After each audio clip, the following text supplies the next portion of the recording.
Hello guys, welcome to another video of stock market friends. Kasturi metal composites limited guys, जिस IPO का आज day 2 का subscription open हो रहा है, जानेंगे लाइव सब्सक्रिप्शन जीएमपी कितना चल रहा है, लिस्टिंग कितना मिलेगा, परफॉर्मेंस कैसा रहा, अप्लाई करे या फिर नहीं, फाइनल डिसीजन क्या लेना चाहिए, इन सभी पॉइंट्स को डिस्कस करेंगे। और ये कोई रिकमेंडेशन वीडियो नहीं, इसलिए जो भी फाइनल डिसीजन होगा अपने रिस्क पर लीजिएगा। चलिए फ्रेंड्स, वीडियो स्टार्ट करते हैं। आईपीओ 27 ओपन हुआ था 29 जनवरी, कल के दिन क्लोज किया जा रहा है। आज डे 2 सब्सक्रिप्शन ओपन हो रहा है। 3 फेब का लिस्टिंग डेट रखा गया है। 10 रुपीज का फेस वैल्यू, 61 टू 64 रुपीज पर शेयर की प्राइस बन, 2000 शेयर की lot size, fresh capital, book built IPO 18 crore का इशू साइज, 27.5 लाख शेयर्स का इशू किया गया। Hem Finlease market maker BSE SME platform पर लिस्टिंग किया जा रहा है। अलॉटमेंट डेट 30 जनवरी, 2nd फेब को रिफंड्स रिलीज किया जाएगा, शेयर्स डीमैट अकाउंट में क्रेडिट किया जाएगा और 3 फेब को लिस्टिंग डेट रखा गया है। ऑफर जो दिया गया है क्यूआईबी एंकर इंक्लूड नहीं करेंगे। 19% big HNI, 9.5 small HNI, 4.8 retail में 33.3% ऑफर दी गई है। रिटेल ओनली 2 लॉट अप्लाई कर सकते हैं। 4000 शेयर्स में 2.5 लाख रुपीज पे करना पड़ेगा। Small HNI minimum 3 lot apply कर सकते हैं, 3.8 लाख रुपीज पे करना पड़ेगा। मैक्सिमम 7 लॉट अप्लाई कर सकते हैं, 9 लाख रुपीज पे करना पड़ेगा। Big HNI minimum 8 lot apply कर सकते हैं, 10.2 लाख रुपीज पे करना पड़ेगा। अगर हम बात करें रिटेल का, तो गाइस कंपनी में रिटेल से अगर 5 टाइम सब्सक्राइब होता है तो अलॉटमेंट ओनली 1 लॉट होगा। भले आप 2 लॉट अप्लाई कर सकते हैं, बट आपको अलॉटमेंट ओनली 1 लॉट होगा। अगर आप स्मॉल एचएनआई में 10 टाइम सब्सक्राइब होता है तो अलॉटमेंट ओनली 3 लॉट होगा। बिग एचएनआई में 15 टाइम होता है तो अलॉटमेंट ओनली 8 लॉट किया जाएगा, उससे ज्यादा अलॉटमेंट के चांसेस नहीं है। एंकर से 5 करोड़ का फंड रेज कर चुकी है। अगर हम इसके सब्सक्रिप्शन की बात करेंगे तो क्यूआईबी से 3 टाइम, देखिए सिर्फ क्यूआईबी में ही सब्सक्राइब देखने को मिल रहा है, बाकी अदर कैटेगरीज में अंडर सब्सक्राइब है। क्यूआईबी 3 टाइम सब्सक्राइब है। 5.2 लाख शेयर्स ऑफर था, 15.6 लाख शेयर्स बीट किया 10 करोड़ का। लेकिन बिग एचएनआई 53% सब्सक्राइब है, 1.4 लाख शेयर्स बीट किया 88 लैक्स का। स्मॉल एचएनआई 5% ओनली सब्सक्राइब है, 6000 शेयर्स का बीट किया 4 लैक्स का, बहुत ही लो सब्सक्राइब है। और रिटेल में 24% सब्सक्राइब, 2.1 लाख शेयर्स का बीट किया 1.4 करोड़ का। यहाँ पे सिर्फ क्यूआईबी बहुत ही स्ट्रॉन्ग सब्सक्राइब है, बाकी अदर कैटेगरीज में अंडर सब्सक्राइब है। टोटल हुआ 1.05 टाइम का, फुल्ली सब्सक्राइब हो चुका है। 19.2 लाख शेयर्स बीट किया 12.3 करोड़ का। 62 एप्लीकेशन सबमिट हुआ डे 1 में। गाइज फुल्ली सब्सक्राइब है, वो भी इसलिए क्योंकि क्यूआईबी सब्सक्राइब किया गया। वहीं अगर हम इसके जीएमपी की बात करेंगे तो कंपनी का जो जीएमपी ट्रेड कर रहा है, अगर देखा जाए तो इसके जीएमपी ट्रेड कर रहे हैं गाइज 0 रुपीज का, विच मीन्स कंपनी फ्लैट या तो डिस्काउंट लिस्टिंग कर सकता है, मतलब कि कंपनी फ्लैट या तो डिस्काउंट लिस्टिंग कर सकती है।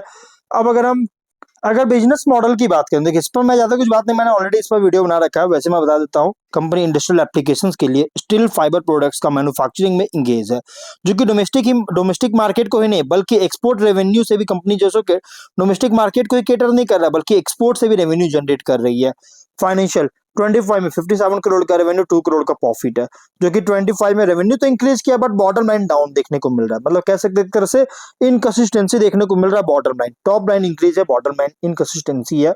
26 के फर्स्ट हाफ में 32 करोड़ का रेवेन्यू, 2.5 करोड़ का प्रॉफिट है। लेकिन फर्स्ट हाफ में अगर देखिएगा ना, बहुत ही सरप्राइजिंग बूस्ट देखने को मिल रहा है। और ये सरप्राइजिंग बूस्ट जो है ना, इस फैंसी वैल्यूएशन के लिए तरह से ड्रेसिंग, विंडो ड्रेसिंग की तरह जो है सो काम अपीयर हो रहा है, मतलब तो समझिए कि स्टेज देखने को मिला, स्टेज करता हुआ देखने को मिल रहा है। ऑब्जेक्टिव क्या है, तो अमरावती महाराष्ट्र में एक नया मैन्युफैक्चरिंग फैसिलिटी का सेटअप करने के लिए प्लांट और मशीनरी का प्रोक्योरमेंट, इंटीरियर वर्क और इलेक्ट्रिकल वर्क, मैकेनिकल और इन सभी में कैपेक्स करना चाहता है। जनरल कॉर्पोरेट पर्पस के लिए फंडिंग चाहती है। ROE 13, ROCE 12%, RONW 12% का, debt to equity 0.7 time, PAT margin, EBITDA margin 7.7 10%, और PB और P रेशियो 2.4 23.6 टाइम का, प्रोमोटर होल्डिंग रेशियो 92.3 और पोस्ट 67.8% का। मार्केट कैप 66.5 करोड़ के अराउंड मार्केट कैप होगा। कंपनी का फाइनेंशियल के अकॉर्डिंग जो प्राइस बैंड रखा गया, बहुत हद से ज्यादा, बहुत ज्यादा प्राइस ही रखी गई है आईपीओ का गाइस। एग्रेसिव प्राइस रखा गया है आईपीओ का। स्वॉट एनालिसिस करें तो अगर स्ट्रेंथ अगर देखिएगा तो metal composite laminated product segment में ऑपरेट हो रहा है। Composite metal sheets, cladding materials और फिनिशिंग प्रोडक्ट्स का, जो कि construction, interior, signage, automotive, industrial applications में यूज होता है, जिसका सप्लाई कर रही है। प्रोडक्ट्स ऑफन सर्व कर रहा है as a value added construction materials, जो कि कंबाइन है एस्थेटिक अपील, जो कि ड्यूरेबिलिटी के साथ, और commercial and architectural use cases में डिमांड सपोर्ट कर रही है।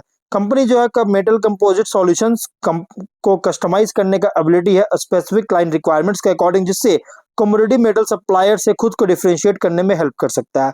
डोमेस्टिक प्रोडक्शन के कारण गाइस जो स्पेशलाइज्ड मेटल कंपोजिट मटेरियल्स के लिए जो इंपोर्ट पर रिलायंस है उसको रिड्यूस करता है, डिपेंड जो है उसको रिड्यूस करती है। लेकिन वीकनेस की बात करेंगे तो स्केल बहुत ही छोटा है अगर लार्ज कंपनी से कंपेयर करें तो, जिसे बार्गेनिंग पावर और इकोनॉमीज ऑफ स्केल को लिमिट कर रही है। प्रॉफिटेबिलिटी भी बहुत ज्यादा सेंसिटिव हो सकता है रॉ मटेरियल कॉस्ट वोलेटिलिटी पर, जिसमें एल्यूमिनियम, स्टील, कोटिंग्स जो कि ग्लोबल कमोडिटी साइकिल्स के साथ फ्लक्चुएट कर सकता है। वर्किंग कैपिटल बहुत ज्यादा इंटेंसिव है ऑपरेशन है, क्यों? क्योंकि देखिए मेटल शीट्स, फिनिश्ड गुड्स और रिसीवेबल्स B2B क्लाइंट से जो इसका इन्वेंट्री है इसके कारण। ब्रांड रिकॉग्निशन बहुत ज्यादा लिमिटेड है एस्टैब्लिश्ड आर्किटेक्चरल मटेरियल्स और कंपोजिट प्रोडक्ट ब्रांड्स के कंपैरिजन में। अपॉर्चुनिटीज की बात करेंगे तो building facades, cladding systems, interiors and signage के लिए डिमांड राइज हो रहा है, जो कि commercial real estate, retail expansion, infrastructure growth के द्वारा ड्राइवन कर सकता है। और premium and speciality metal composite products जैसे fire resistant panels, high end finishes में एक्सपैंड करने का पोटेंशियल है, जिसमें हायर मार्जिन के साथ। और नेबरिंग मार्केट्स और ग्लोबल आर्किटेक्चरल सप्लायर्स में एक्सपोर्ट अपॉर्चुनिटीज मिल सकता है, जिससे रेवेन्यू स्ट्रीम्स को डाइवर्सिफाई करने में हेल्प कर सकता है। और यहाँ पर टाई अप्स कर रही है architects, construction firms, interior designers के साथ, जिसे लॉन्ग टर्म कॉन्ट्रैक्ट्स और रिपीट बिजनेस सिक्योर कर सकती है। वहीं थ्रेड की बात करेंगे तो large integrated composite manufacturer, building materials और सप्लायर्स और इंपोर्टेड प्रोडक्ट्स के जिनके पास स्केल है कॉस्ट एडवांटेज के साथ, इससे कंपटीशन बहुत ज्यादा है। रॉ मटेरियल प्राइस में वोलेटिलिटी अगर होता है जैसे एल्यूमिनियम, स्टील, पॉलीमर्स, तो मार्जिन कम कर सकता है, जैसे कॉस्ट अगर ये पास डाउन नहीं कर पाया तो। इकोनॉमिक स्लो डाउन अगर होता है कंस्ट्रक्शन रियल एस्टेट में, तो गाइस कंपोजिट और फिनिशिंग प्रोडक्ट्स के लिए डिमांड रिड्यूस कर सकता है। रेगुलेटरी शिफ्ट या फिर इन्वायरमेंटल कॉम्प्लायंस बहुत ज्यादा रिलेटेड है बिल्डिंग मटेरियल्स पर, जिससे ऑपरेशनल कॉस्ट इंक्रीज कर सकता है। Peer context, final decision, large company से कंपेयर करते हो कस्तूरी मेटल कंपोजिट जो है ना ये स्मॉलर है लेकिन स्पेशलाइज्ड बहुत ज्यादा है, और ये कस्टम सॉल्यूशंस के थ्रू कम्पीट कर रहा है, स्किल और डिस्ट्रीब्यूशन ब्रेथ के थ्रू नहीं। और मिड टीयर से कंपेयर करेंगे तो ये product quality, customisation, client relationship पर compete कर रही है, जो कि सब परफॉर्मेंस, जो सस्टेन परफॉर्मेंस डिपेंड करता है कॉस्ट मैनेजमेंट और ब्रांड पोजीशनिंग पर। इन्वेस्टर के लिए आईपीओ पूरी तरह से प्रेजेंट करता है cyclical industrial and building materials play, जो कि टाइड है कंस्ट्रक्शन, इंफ्रास्ट्रक्चर, आर्किटेक्चरल डिमांड पर। ग्रोथ प्रोस्पेक्ट तभी होगा जब and market activity cost control competitive position करेगा, अदरवाइज थोड़ा सा इंपैक्ट कर सकता है। मतलब ओवरऑल अगर हम बात करें आईपीओ ना, थोड़ा रिस्की आईपीओ था, अगर आप रिस्क चाहते हैं तो कंसीडर कर सकते हैं, अदरवाइज इग्नोर कर सकते हैं। बाकी फाइनल डिसीजन जो भी लीजिएगा अपने रिस्क पर लीजिएगा। ये कोई रिकमेंडेशन वीडियो नहीं, तो मिलते हैं नेक्स्ट वीडियो में।